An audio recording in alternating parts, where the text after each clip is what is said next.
الفنانة الكبيرة سلوى عثمان كان ليها رأي خاص جدا في دنيا سمير غانم وإمكانياتها كممثلة، وده يمكن يكون سر حماسها للتعاون معاها. وأحدث الأعمال اللي اشتركوا فيها مع بعض كان مسلسل جات سليمة في موسم رمضان اللي فات. الشخصية اللي قدمتها سلوى عثمان في المسلسل كانت شخصية شريرة لكن فيها بعد كوميدي، هنعرف منها ازاي اتعاملت مع الشخصية دي وازاي البعد الكوميدي ده ضاف ليها. اول حاجه حبيت ان انا ابقى موجوده عشان خاطر حبيبتي قوي قوي قوي دنيا سمير غانم. اتفضلوا. بقول لك ايه، روحي لغمطي وشك شويه، خطيبك زمانه جاي واحنا ما صدقنا. حاضر هلغمطه حاضر. هو انا اللي هغسل وشي لما هلغمطه؟ انا عايز فلوس عشان عندي رحله مع المدرسه. فلوس ايه ورحله ايه؟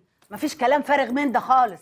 انت دلوقتي في سنه رابعه، يعني شهاده، يعني ما يبقاش وراك غير المذاكره والامتحانات والابحاث وبس. انا بعشق البنت دي، الممثله دي الجميله اللي بتعمل كل الادوار اللي هي قادره على انها تعمل ادوار ما حدش يقدر يعملها. فنانه استعراضيه من الطراز الاول، مطربه صوتها جميل، ممثله تقدر تعمل اي دور. فيعني شخصيه سريه، دنيا سمير غانم شخصيه سريه بكل معنى الكلمه.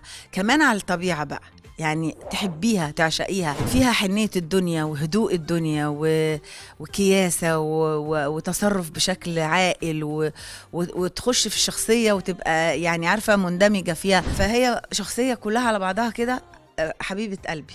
الفنانة سلوى عثمان كلمتنا أكتر عن تحضيرها للدور اللي قدمته في مسلسل جات سليمة. الدور إنك انتي واحدة ست قوية ومفترية وواخدة بالها من نفسها، وهي اللي ما بتعملش حاجة في البيت، هي وعيالها، والبنت الغلبانة دي هو واخوها هم اللي شغالين. فبالتالي دي لازم واحدة كل شوية عاملة حاجات كده عشان تبقى مهتمة بنفسها ويبان ده. فانت بمجرد ما عملتي كده وحسيتي انك انت داخلة تعملي حاجة كوميدي بالشكل ده، على فكرة يعني مش حقيقي انها وحشة، هي وحشة كوميدي مش وحشة تراجيدي. فده بيديكي ايحاء انك انت عندك مساحه وعندك قماشه تقدري تعملي فيها شويه لعب كده، شويه كلام يغيظ، حاجات من دي. طب انا هقوم اجهز بقى عشان ما اتاخرش عليكم. يا ماهي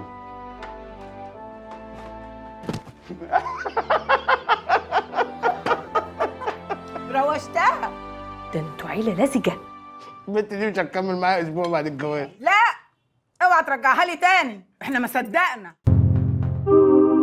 اشترك في باقات واتشت الشهرية بتبدأ من 14 جنيه و99 قرش، وباقات سنوية تبدأ من 150 جنيه.